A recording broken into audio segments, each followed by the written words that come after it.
Welcome to Marianne Gabauer podcast. I am so delighted to be joined by British MP Andrew Bridgen. Andrew, thank you for taking the time to chat with me this morning, or this afternoon. Well, it's afternoon here. So this afternoon.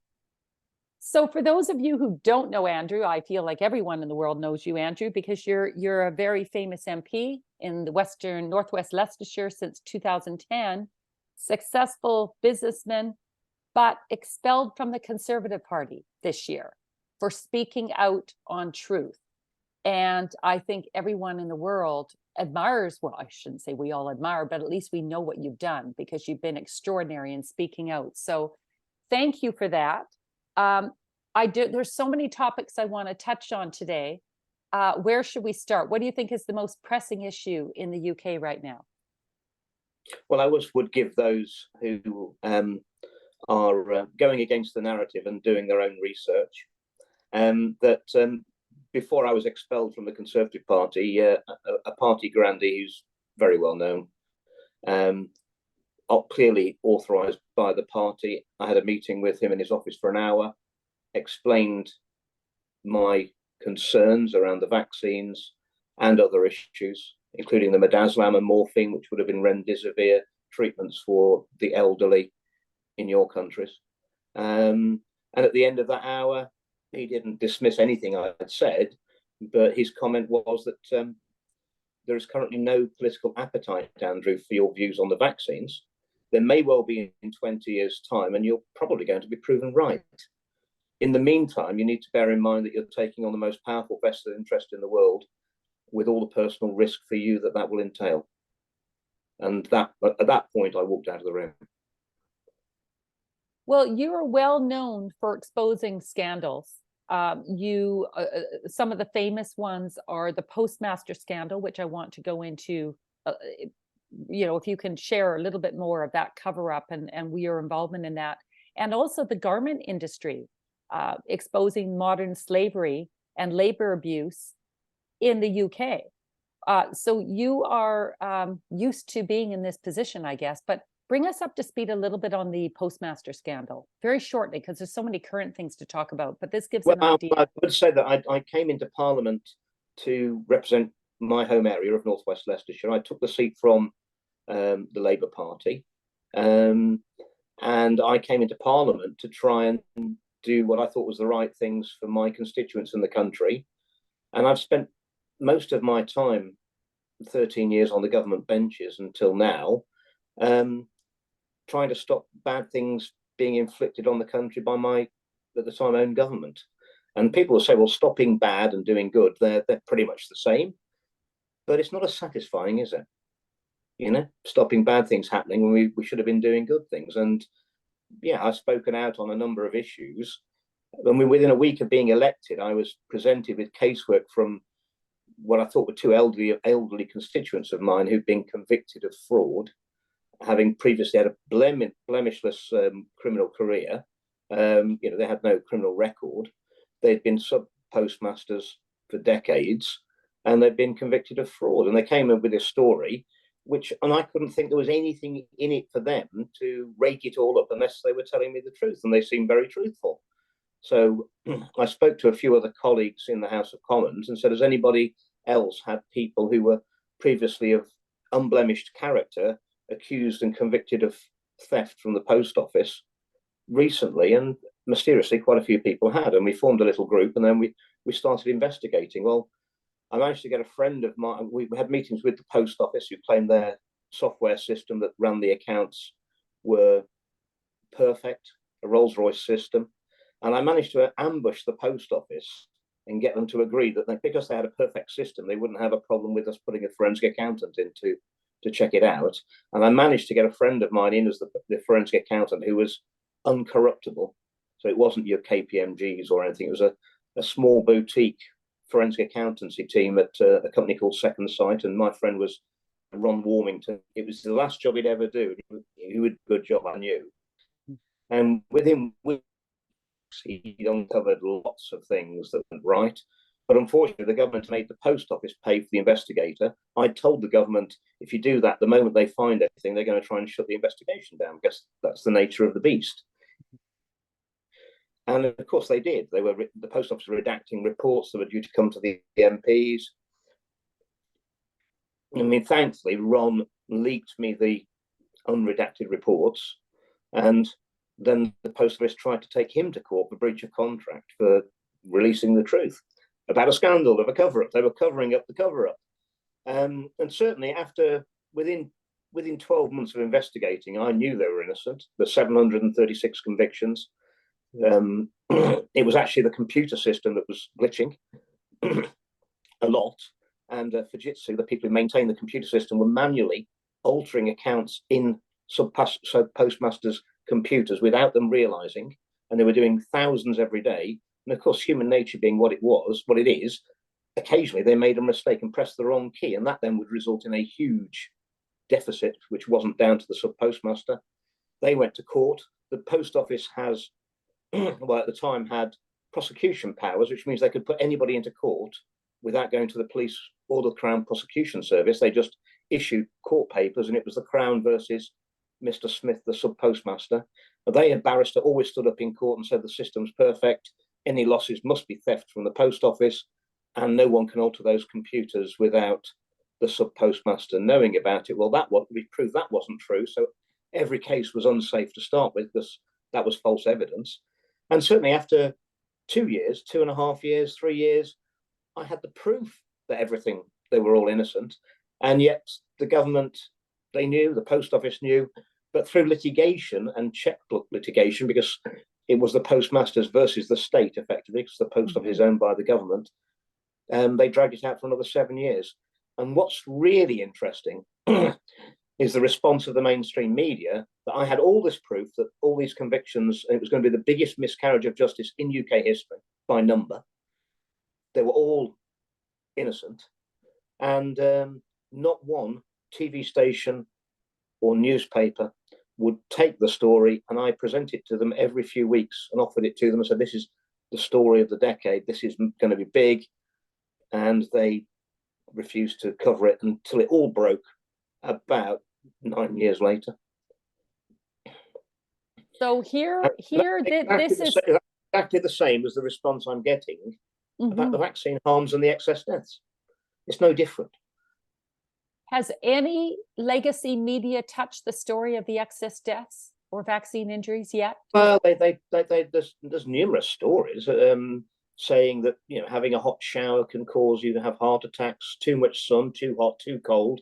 Eating all sorts of foods apparently can cause you even having sex now is very dangerous. You can have a heart attack, as if no one ever did that before. So legacy media is still silent on this massive. Well, it's worse than that. I had it out, and I won't embarrass the mainstream newspaper, but I mean their political editor now. I've been an MP long enough that he was the junior reporter when I first started, and we had a good relationship, and he would ring me every week or fortnight, and we'd discuss issues. And it was a generally right of centre-leaning newspaper, and I was happy to brief him with what I thought. And I just saw him in Parliament in the lobby, and I said, look, the story I want to run with you is that all the newspapers have taken an awful lot of money from the government advertising over COVID, and I've got a feeling it's that they're open-ended contracts, and you're still taking money. Can we run that story? And he couldn't look me in the face, and he looked down and he said, we can't run that story. So and he never rang me ever since. But that's just a coincidence. Another coincidence. There's a lot of coincidences right now. Remarkable. Well, a retired policeman who's now sadly dead, passed away. He told me when I was a young man, Andrew, if you start believing in coincidences, you're losing it. He said, because they don't really happen, Well, your fellow MPs, still, last time we spoke, no one was brave enough to stand beside you. Is anyone standing beside you yet?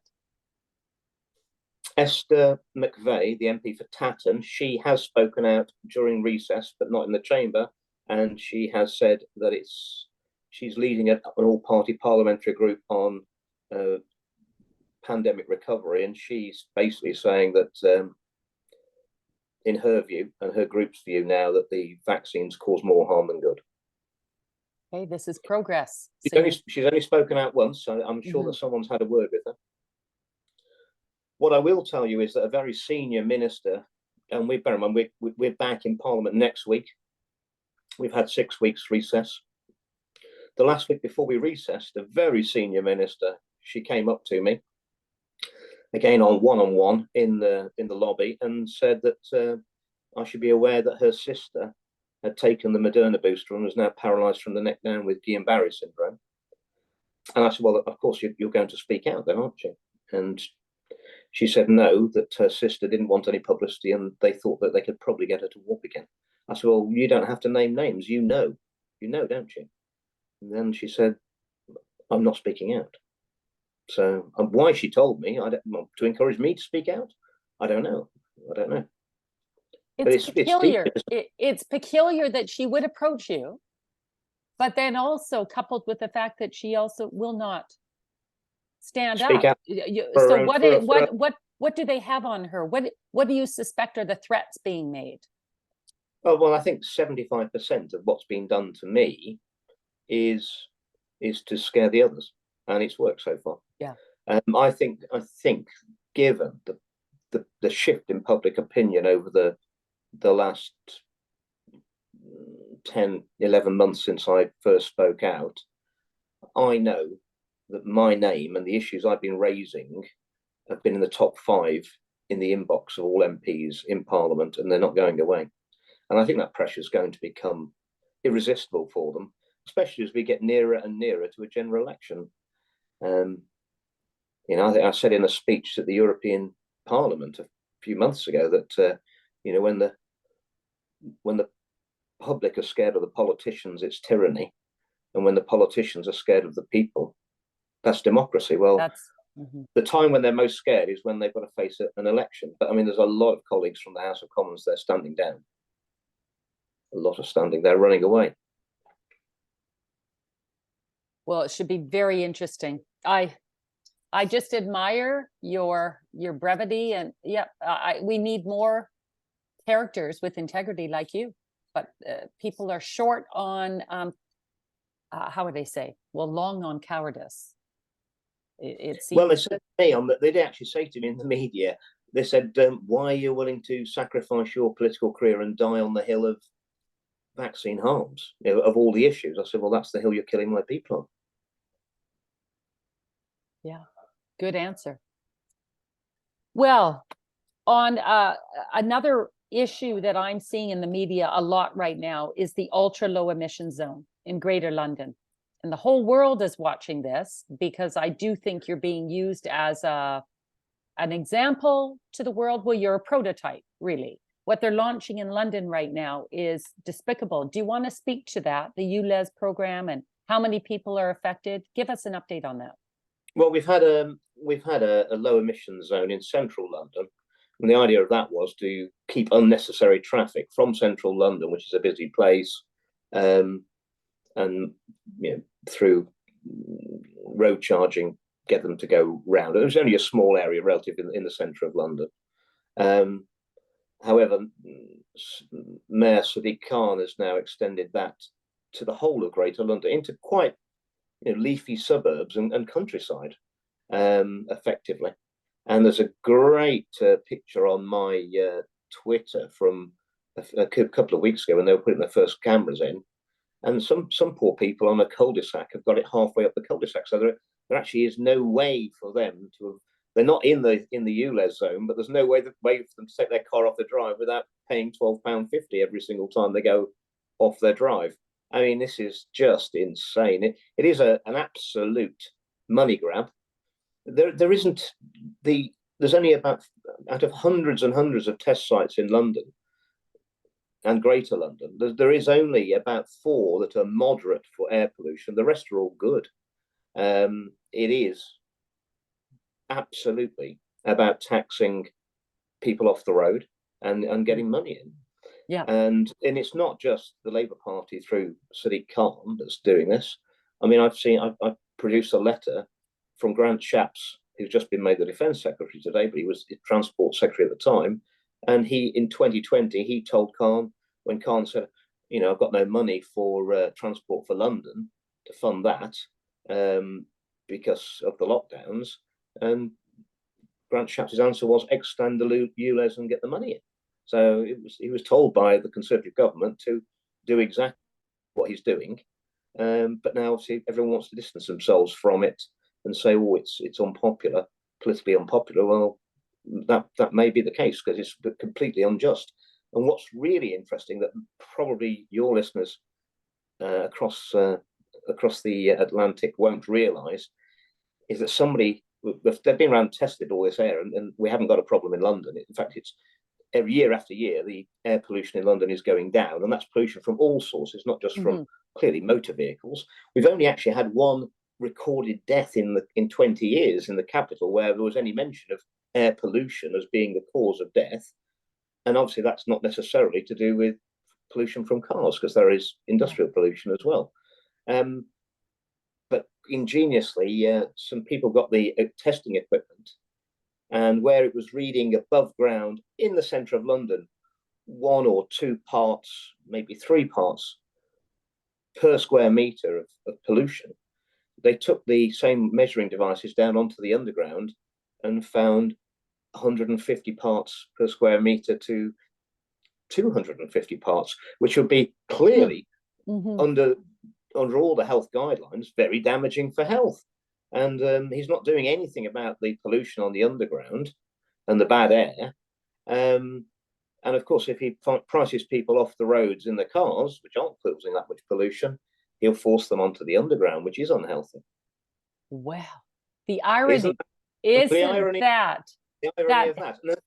But also, we've not only got the ULEZ, the Ultra Low Emission Zone coming in London, we've got low emission zones being put into other cities. So they're the precursor, not quite as bad. So the standards aren't quite as high for fining people. We've got low traffic neighbourhoods being put into towns and smaller cities where the routes out of an area are all closed off. So effectively, there's only one road out to a main road, and which makes the population far more easier to control should there be another lockdown, because there's only one street to put the barrier across to stop people driving their cars out. And also, if you put a camera on that one place, then you can easily find people for how many trips they go out in their car, because there's effectively only one road out of the 2,000 houses and only one real road out. But I mean, the problems it causes for emergency vehicles when there's a fire or an ambulance required, because obviously none of the sat navs have got all these barriers on that have now been put across all these roads. And this is the thin end of the wedge.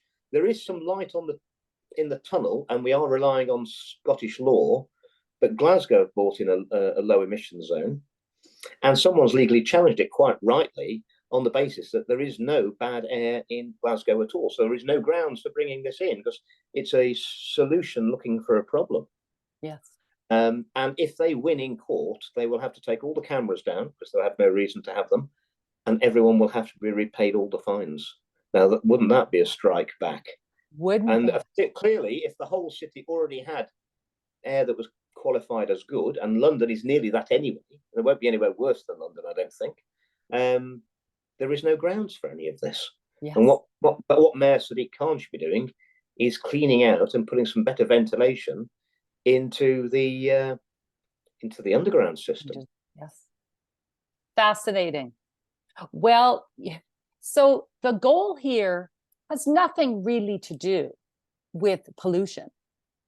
No. The real goal here, do you agree, is keeping people in their district, getting them out of their cars, minimizing travel. This is control. It is, but I mean, that's going to make the roads even more empty when Sadiq Khan and his 3 Range Rovers, who don't pay the emission zone charges with his bodyguards, when their cavalcade zooms through, it'll be empty streets. Yeah. And he's notorious for, when he goes out to a restaurant, that there are pictures taken of his official vehicles parked on double yellow lines, and there's no rules. There's no rules. It's what we've got people advising us who have private jets that we can't have our car because it's for the planet. And yet, you'll hear your mayor make a comment like was cited in The Guardian a few days ago saying there's toxic air in London and we want to prevent London's children from growing up with stunted lungs. It's never been, it's the best He's delusional. There is no issue. The air's the best it's been for 200 years and getting better every year. Yeah, you're not exactly a Mexico City. This is your air. When I've spent time in London, I've never noticed any issue. It's very fresh. And I'm a Canadian. And they're cutting down a lot of trees. And I was told by the Forestry Commission, because of all the parks in London, the green space and the trees in the streets, and there are a lot, if it wasn't for the houses, there are enough trees in London that it would be classed as a forest. It would be officially classed as a forest. Well, you probably followed that story with Mark Carney, who was accused of deforestation. This was back at Christmas. He had a whole bunch of companies in his portfolio. And essentially they were involved in heavy deforestation. And I thought, Mark Carney is your former Bank of Canada. He did a lot of that. Yeah, and it's the hypocrisy. There's such blatant hypocrisy with all of these people. This is nonsense. Do you think that most Brits are beginning to realize that this is a complete and utter scam? This has nothing to do with pollution. This has to do with 15-minute cities and control of movement, etc. And taxation, increased taxation. And taxation. Taxes under a supposedly conservative government for 13 years are the highest they've ever been in my lifetime. It's the highest since the Second World War. That takes away people's freedom. And quite honestly, it's very difficult for the government to increase those taxes much more because the pips are already squeaking. But clearly, then once you start then effectively fining people for travelling, you're just reducing their income and their freedom even further. Yes. We've got a cost of living crisis. Energy prices have never been higher. That's another thing you have to pay. Food prices are the highest they've been in living memory and still going higher. These are all things that are unavoidable. So taxes, energy, and food, three things you've got to pay. Yeah. They're diminishing people's disposable income. And at the end of the day, I've earned lots of money in the past, and all that wealth ever gives you, or disposable income, is choices. It doesn't buy you friends, love, or happiness, but it gives you choices. And my definition of real poverty is people who have no choices, and all of these measures are reducing the public's choices. Yeah. So what do you expect the pushback to be? If you were to predict, what's coming down the pipe here? Well, I had a briefing a few days ago from people in the American military quite high up, contacts back to the Pentagon. And the suspicion is that there's going to be lockdown measures brought in America, or they're going to try. Masks around the 14th, 15th of September, full lockdown by the middle of October, and various other nasties in the pipeline. And I'm pretty sure that that's the same thing they're looking to bring in the UK.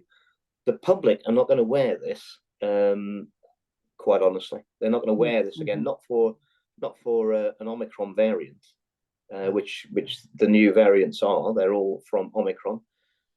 As we've probably discussed before, the natural progression of a virus wants to become more transmissible and normally becomes less pathogenic, which is what we've seen as the movement from Delta to the Omicron variant. Effectively, the Omicron variant was the best Christmas present we ever had, because it replaced Delta, which was potentially more dangerous.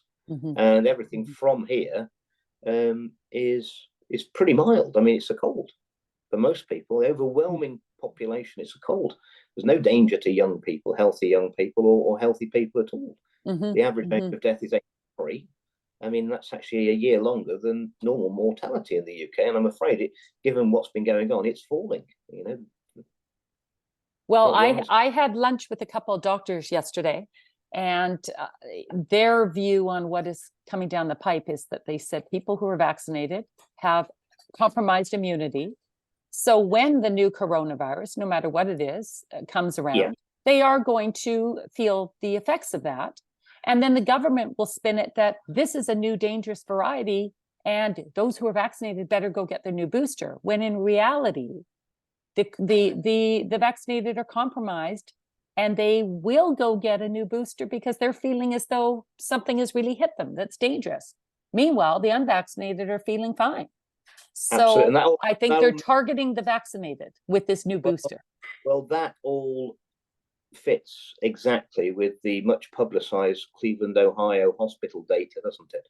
Mm-hmm. Where they studied, I think it was 51 or 52,000 health workers, massive hospital for 3 or 4 months, and their incidence of getting COVID-19 or being infected in the test period was completely proportional to the number of jabs. They got the more jabs, the more people were ill. The healthiest population at the hospital were the unvaccinated. Mm-hmm. So it clearly indicates that I mean, it's good business for big pharma because the more their product you take, the more you need. Yes, yes, absolutely. I mean, so do you think that the Brits ever do anything like that? I mean, we've just uncovered that they're, the scam on antidepressants, that depression doesn't even work on the pathway that they predicted. So none of the antidepressants that they've been prescribing and selling for decades, when I think most of the Western world, 18% of adults are on antidepressants. Yeah. Which don't work and never have worked. No, serotonin has nothing to do with it. Exactly. The serotonin reuptake inhibitors are useless. But these people, we've got 18-20% of our adults that are now addicted to these antidepressants, which have made big pharma a fortune. Yes. And now they've got to be weaned off them. No, so what do you think the response will be from the vaccinated Brits? Because most British are vaccinated. What do you think they're beginning to see through the veneer here? Or do you think that they will be compliant and rush to get their booster, which will roll out this fall? I don't believe the government figures for the number of people that they claim were vaccinated. I don't think they're as high as that. I think there was an element of exaggeration on the government's part to make it herd mentality to get, everyone's getting the vaccines, get the vaccines. Mm-hmm. I think there's a bigger proportion of our population who are not vaccinated. I suspect there's a lot of people who've got fake documentation. Mm-hmm. I hear of doctors that were writing exemptions out for £200. I think there's a lot of that about. Well, none of those people are going to take it. They didn't take it the first time. After all, it's been discredited. And I think the whole pandemic response is being fairly rapidly exposed as for the sham it is, and the shambles it is of misguided policy. So the mask mandates, we know the masks don't work. In fact, they're harmful. The lockdowns, all the evidence is they were completely ineffective at reducing deaths, and we know they're harmful for well-being, especially of children, and terrible for the economy long term. So they don't work. And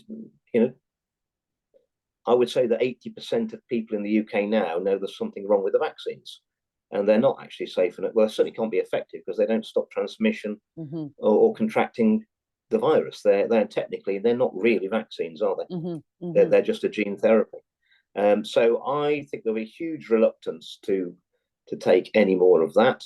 I will not be wearing a mask, and I can't wait. If they mandate it for Parliament, I mean, they will have to arrest me. I'm glad to hear that. It's the compliance on the mask. That is the first issue that we need to say no. Mm-hmm. And when we get into whatever hearing there is about me breaking the rules and not wearing a mask, they will have to demonstrate that it's good for me. And I don't think they scientifically can. No.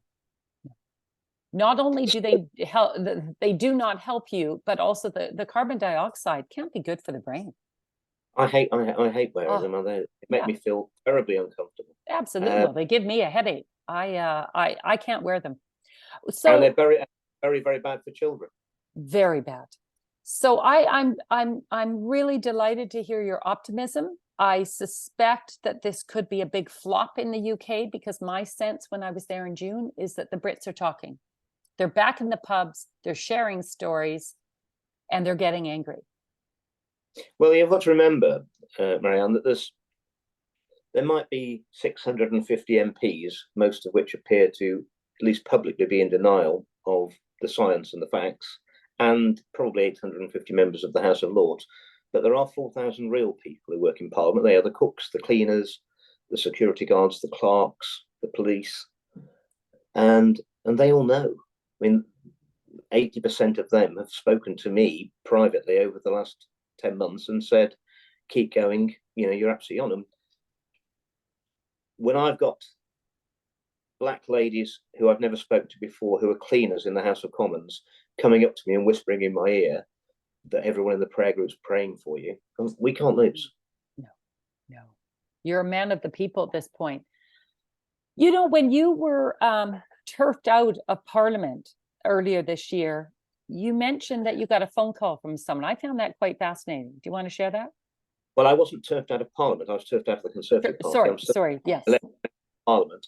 Yeah, I mean, I was suspended on I think it was the 11th of January. They did an investigation, decided they were going to recommend that I was permanently expelled from the party for anti-Semitism, which apparently is retweeting a Jewish person who said that the vaccine rollout was the biggest crime against humanity since the Holocaust. Mm-hmm.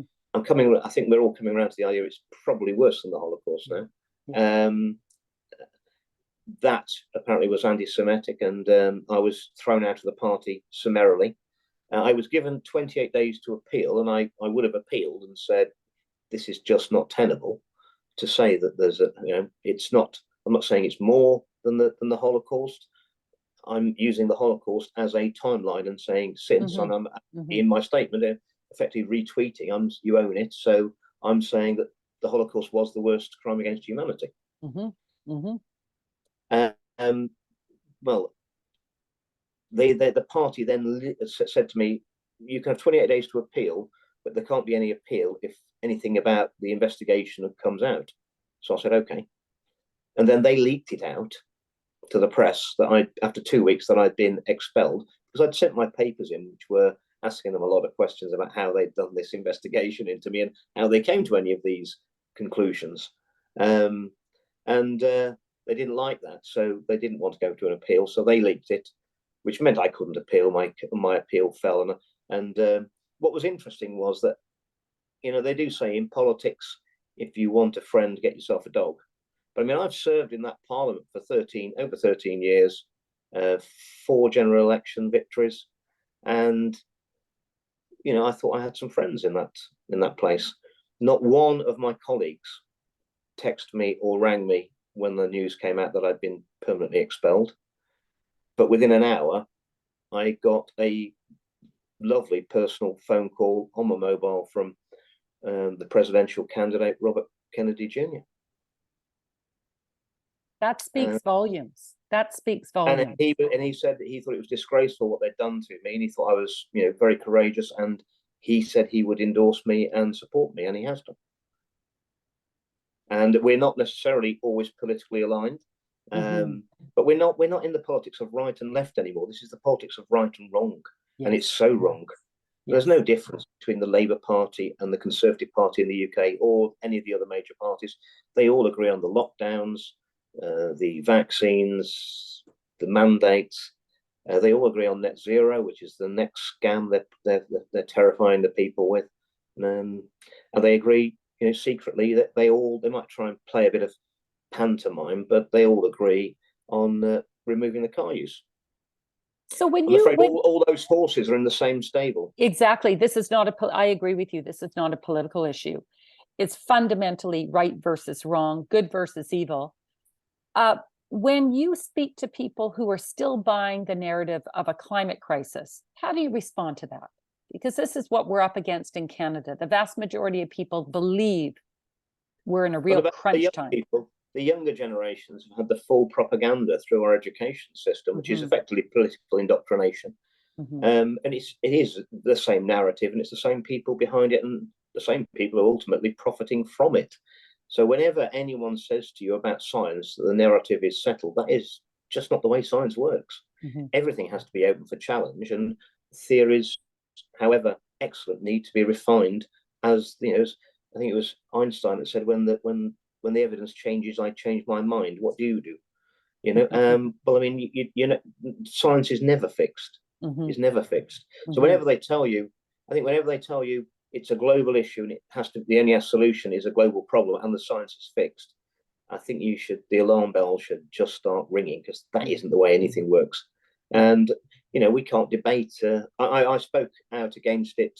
We had a debate before recess, a couple of weeks before recess. I think there were 15 speakers in that debate. I was the only one that raised any concerns, and I said, net zero is completely unnecessary. We're not in a climate crisis. And even if we did everything that you want us to do, at a cost of probably somewhere between 3 and 5 trillion, 5,000 billion pounds, which we don't have at the moment, we're around about 1% of world emissions, and it won't make any difference. And China are increasing their emissions by more than the whole of the UK's emissions every year, and they're going to carry on doing it until at least the end of the decade. Yeah. And I mean, impoverishing the Western world is not going to sort these problems out. No. And CO2 only reflects, when I heard the number, I was aghast, 0.04% of the atmosphere is CO2. What are we getting fussed about? 400 parts per million. That's where we are. So if we move the meter on that a wee bit, who cares? It's such a ridiculous issue. I don't understand how someone who has the ability to think critically can not wrap their head around this fact. It's a joke. Also, you've got to bear in mind that we did have lockdowns, and now they're talking about environmental lockdowns. Well, when we had the lockdowns in the UK, people weren't traveling and the airlines weren't flying. It only actually reduced emissions by about 8%, but that didn't make any difference to atmospheric carbon dioxide, of course. So what sort of lockdowns do they think would have an effect, and how severe would they have to be, and how long would they have to be? Well, I mean, this is the science of the madhouse. We're bringing in policies, the government with the opposition support, and it's not just our parliament but around the world, about bringing in policies consistently to make our people colder and poorer. And of course, there's huge attacks now on the food supply chain and food production. UK, we only produce about 55% of the food that we consume. We are a small and populous country. And our biggest food importers are Holland, because it's very near, and the Republic of Ireland, which is very rural. And that's near. But I mean, they're not only hitting our farmers. There's 3,000 farms that the government in Holland are trying to take off. That's nearly half the farms in Holland. They won't have any exports for us. And they're ordering culls of cattle and various other attacks on the farmers in the Republic of Ireland. Well, I mean, all that food would be coming to the UK. And what a crisis. I'm sure that if you're an environmentalist, I mean, if we have to bring food in from a lot further away, how can that be green? Or perhaps we're not going to have food. Perhaps you won't. Ultimately, perhaps you will not have food. You will have nothing. And be happy. And be happy. Well, you won't have food. You won't have the ability to travel. You won't have money to. It's such an Orwellian sort of situation here that it's almost unbelievable that we could be even contemplating this situation and giving those powers to the WHO to declare a public health emergency of international concern, effectively form a world government to control all aspects of our lives, that any parliament would vote to make themselves effectively redundant, renege on their responsibility to defend the rights of their citizens. I just can't believe it. Nations will not have any power. No. When these bodies will supersede. Supranational bodies who are unaccountable, unelected, and have diplomatic immunity for themselves and all their families. Many of them need it, given the allegations against them before they joined the WHO. I don't think they'll be leaving. I can't think of anyone less appropriate to be making those decisions of whether my constituents are locked down, have to wear masks and mandatory medications. I mean, this is an abdication of any elected assembly to give the powers. I don't think we have any right to do that. I'll never agree to it. I'll never vote for it. There would have to be a referendum to give those sort of sovereign powers away. They'd never get it through, so they won't have one. I don't think they're even going to give us a vote on the amendments to the international health regulations. By public petition, we should have a debate on it, which I've asked the government when we're going to have this debate. because we've hit over 100,000 signatures for a debate on that. We did have a debate on by public petition again. That's the only way you can get one on the International Pandemic Treaty, the Accord. The WHO was very sparsely attended. I gave a speech again in that in that debate. There's so many things we can't talk about in our democracy. We can't talk about vaccine harms, or you get cancelled. We certainly can't talk about the excess deaths. I've been asking for a debate on that every week for 9 months. Never happens. I just don't come up in the shuffle. Don't get. And when I went to the Labour Party and said, look, with your cooperation, I can guarantee we get this debate because we'll have cross-party support, and you will be able to stand up in that debate. And if you wanted to make the political point, you could say the Conservative Party have run our health service into the ground, and that's why all these people are dying. You could make that political point. And I will give my speech about the reasons I think we've got these excess deaths. And they looked at me and said, Andrew, we don't want to talk about it. And if that's what you want to talk about, you've come to the wrong pub.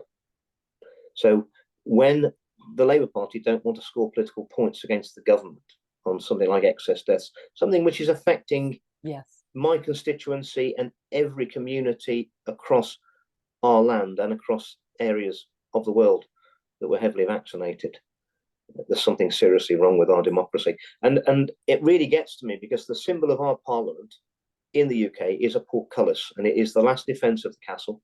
We're supposed to be the last defence of democracy and the freedoms of our people. I think our keep's already been taken, quite honestly, and we have not defended the people at all. And I'm afraid the people are going to have to defend themselves. What does that look like? What does what look like? Defending yourself? Defending yourself in practical terms. Non-compliant, or how do you think this plays out? Absolutely. No is a very small word unless enough people say it, when the case have a big meaning. And I will say no to any restrictions.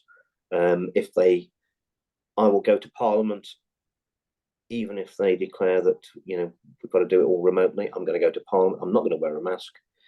This is crazy. This follow the science. We have done anything but follow the science.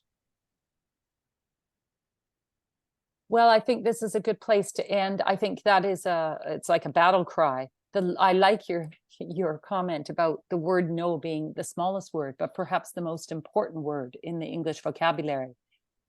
And people need to understand the power of that word and start using it. Well, also, I think we need to. All elected representatives need to remember that we are the servants of the people. We're not their masters. At the end of the day, we work for the people. We work for you, or we should be. You're not to be mandated and told what to do. It's a servant-master relationship that way around.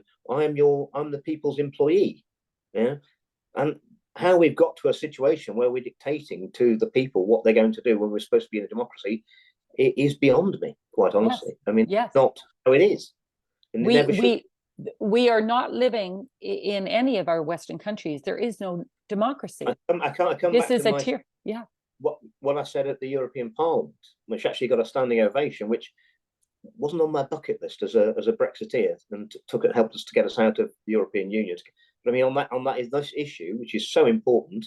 It's exactly the same. It's not just in the UK. It's not just in America or Canada or Australia, New Zealand or Europe. It's across the world what's going on. But the people are currently scared of the politicians because they don't know what they're going to inflict on them next. Well, that needs to stop. And I'm afraid the politicians do need to be scared of the people. And I think that's coming now. A salutary lesson. I hope so. I hope you're right, because there's no point in trying to reason with these politicians. Obviously, they're compromised. You can't write this off as incompetence or ignorance. There's no other way to explain their silence and their refusal to stand up for the citizens. Isn't it amazing that all of our governments are making the same mistakes and the same bad decisions on the same issues at the same time all over the world? And we haven't even touched on the fact that what's going on in our schools and the sexualization of our children, totally inappropriate. And obviously, I mean, I'm sure you've got this indoctrination with transitioning and social transition. It's being They're pushed. they're coming hard after the children. They're coming for the children. It's always about the children. Yes. And yeah, Oh, they're not going to win. I wanted to quickly chat with you about the airline kerfuffle this week. It's amazing. It's remarkable. I can't believe that we had some sort of input glitch and it took down the whole of our NATS system, which controls all the aircraft over our airspace. At the busiest weekend when people were coming back from their holidays, one of my parliamentary assistants, she'd been on holiday with her family. She's got 2 small children, massive delays. It's very similar. They're making every car journey a nightmare because of the cameras and the fines and the ULEZ and the LTNs and the roads that are shut all the time. And it's almost like they don't want you to travel by air anymore because that's now very inconvenient. I'm flying off tomorrow morning to Copenhagen to speak in a conference over there. We'll see how that journey goes. Yes. Well, you have train strikes too in England. Yeah, I've got to drive to Heathrow at. I've got to leave here at 3 in the morning and drive to Heathrow because there is a tube strike. But I mean, at least the air will be fresher in the car, won't it? Than obviously on the tube. I think that little bit of information is fascinating. Good for someone to go down and check that air quality down in your tube. You're talking about it was multiples of 10, 20, 30, 40, 50 times, 60 times worse than as soon as they came out the tube station back up to the roads, it was back down to 1, 2 points. Fresh air. Come up with the cars and you've got fresh air. Go down into the metro. One last issue I wanted to ask you on, because it seems as though the UK led in this criminality, is the midazolam. What's the latest on that? I'm heartbroken as that whole story has broken. What do you think has gone on here? Well, it looks. I asked the government written questions, which I thought were quite reasonable. I asked them for the number of elderly individuals who were moved out of hospital in February, March, April 2020 to make way for the anticipated first wave of COVID patients. They were moved from hospital into care homes and nursing homes. And then I asked, and how many had died, passed away after 7, 14, 21, 28, 56, etc. days of A, on their death certificate, COVID-19, or B, other causes. And the government came back and said, we don't hold that data. So what they're saying is they have no idea how many elderly people, which it was probably something like 30, 35,000, maybe 40,000, were taken out of hospital, put into care homes, a lot of them without their medication or medical notes. I'll tell you the answer. Most of them were dead within 6 weeks. And they were all put down, vast overwhelming majority were put down as COVID patients, of COVID deaths, which is why the average age mortality with COVID was 83. That created the first wave and also created the hysteria to push along the vaccination. They were put on a cocktail of midazolam and morphine, which was pre-bought in. We used nearly 2 or 3 years supply in 10 months in the NHS. I've got all the evidence for that. I held a meeting in Parliament some months ago, back in June. 70 bereaved families came and gave their evidence to me. It's heartbreaking. It's heartbreaking. And the evidence is that around the world it was mostly remdesivir and opiates that were used. Obviously, it was midazolam and morphine in the UK, but the same outcome. It looks appalling. It looks absolutely appalling. And we need to get to the truth on that. But I mean, there are so many campaigns that I need to be involved in. Another campaign I'm involved in, which I'm not sure if you're aware of, is that it's now clear that our armed forces were experimented on by vaccines in 1991 before they were vaccinated multiple times before the Gulf War. That's what Gulf War syndrome is. It's only shown up in the nations of the Five Eyes and Danish troops because they were the only ones who were vaccinated. We've actually got troops who have got Gulf War syndrome who were vaccinated and never deployed to theatre. They remained in the UK and they've got it. But none of the other 32 nations have got it. It's only the vaccinated ones. That, interestingly, was on the point of coming to court just before COVID-19 erupted. Can you imagine? Well, isn't that convenient?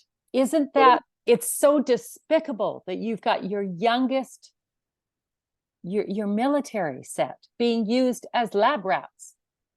And I've got the papers that have now been released as part of that disclosure for that court case, where they noted even 2 weeks before the vaccines that all the animals that injected with these vaccines had suddenly lost a lot of weight and looked really ill and weak. You're talking about a million of our troops, the Americans, the Canadians, Australians, New Zealanders, the UK, and of course it's so obvious because you've got, say, people who were never deployed to theatre who were vaccinated, who got it, got Gulf War syndrome. You've got a ship of the Five Eyes nations that never got within 500 miles of the battleground itself. Yes. They've got it, but the French ship next door hasn't got it because they weren't vaccinated. And they've fought that off. I mean, they've covered that up for 30 years. That's going to have to break. Oh. So no wonder they think they can cover up the vaccine harms for 20. I'm determined that's not going to happen. That won't do for me. And the government will say, I'm a conspiracy theorist, they have to throw me out of the party. But I spoke out twice. I spoke out on the 13th of December when the MHRA in the UK wanted to vaccinate down to 6 months of age. And they never answered any of my questions, but it got lots of publicity around the speech, even though it was dropped by the mainstream media. And my government never dared authorise healthy small children to be vaccinated. The rest of the world did. And I spoke out on the 17th of March. The next time they gave me a debate, because they just don't give me debates anymore, I just don't get the debates. I've been putting for debates. So the last debate I had was 17th of March. I've never been able to speak in my own debate since on an issue I actually wanted to speak about. I've never managed to get one. And I pointed out that the government's own data that had just released on the efficacy and safety of the boosters, and one of them showed that I think it was healthy 40 to 49-year-olds you had to vaccinate, boost 934,000 individuals to keep one person from being in, these are the government's own figures, from presenting in hospital with COVID. 934,000. So look at the cost of that at sort of 40 or 50 pounds a shot. Yes. So you're talking what, 45 million pounds to keep one person, and that's not going to intensive care. If you want to go to intensive care, that's multiple times more than that. Yeah. And again, the government didn't answer any of my questions. I went through all the age groups and pointed out that the only data they'd got was for the over 70s with comorbidities, the most vulnerable group in our society, which were all grouped together, over 70s with comorbidities. The risk, bear in mind that the risk from a serious harm from the vaccine is about 1 in 800 initially. I'm not sure what the long-term harms are, but certainly that's the initial harms, 1 in 800, and their chance, and that reduced it exactly the same, 1 in 800 chance of presenting in hospital with COVID. So all they were doing was swapping one risk actually for another risk. And 2 weeks after that, my government said it was all rubbish. My speech was all rubbish, but no one else had said it. But then they changed the criteria that only the over 75s would have the boosters. So they'll have to do some backtracking to try and get everyone boosted again. I'll be there with a lot of scientific support. Well, they're coming hard right now in Canada. They're getting everyone warmed up. They say the vaccine is not quite ready yet, but it's coming, and it's going to be combined with the flu. Yes, it's coming. And hold your breath. It's on the I'd say in the next month it will be released, and there will be a stampede of a certain sort. There will be a stampede to the door. Hang on, this is not a booster now or a new vaccination. This is an IQ test. Yeah, do your own research. I mean, they've just sold you. They wanted to sell you 5. Joe Biden's just said this next one's going to work. Well, that indicates that the previous 5 you've had didn't work, or didn't work how they should have done. And I wouldn't want to buy any more from that salesman. Oh, your comment about this being an IQ test, you're right. But the most clever people I know are failing the IQ test. I know, because What? they don't want to believe. I've sat down, and I have got a science background from a long time ago at university, which just happened to be all the right subjects, you know, virology and genetics and biochemistry and behavior, and they know I'm telling the truth, and then but they're doing very well the way society is and their vision of how the world is. They're prospering. They've got good positions, and they just turn around to me and say, they don't say, Andrew, you're not telling the truth. A lot of them just turn around and say, I don't want to know. I don't want, this is it. It's willful ignorance. It's willful ignorance. If you're set and you're doing well. Cognitive dissonance. Well, I mean, you know, when you realize what's been going on, it's been going on for quite a while, and we haven't realized, I mean, it rocks your world. But I mean, I think, you know, I want, you know, I'd love to live in the world the way I want it to live, but unfortunately we have to live in the world the way it is. And when we appreciate that, we might have a chance to make it better. But until we do, we won't. Well, Andrew Bridgen, I really appreciate the time that you've given me today. I have run over a little, and I know you're getting ready to depart tomorrow morning. So thank you so much for your courage. And you are, I wish there were more, we need to clone more politicians like you. You're really an extraordinary politician at this time, and books will be written about you. You're a wonderful example and such an inspiration. So thank you. Thank you for standing firm. And you're very, I just, I don't know where the other politicians are like you. You're standing alone. What other thing would any decent person do? I don't know. Yeah. Well, you're a hero. You're an international hero. And thank you for your work. And keep it up. And you're looking healthy. I know that you're vaccinated, and I'm sure that you're doing every protocol to help, you know, mitigate. I'm doing what I'm doing what I definitely want to be here to see how this plays out. Absolutely. Well, and ultimately, I think we will win this battle, but it could get ugly. And I think it's going to get worse, unfortunately, before it gets better. I think we all appreciate it. Absolutely. So, just keep the faith. Yes.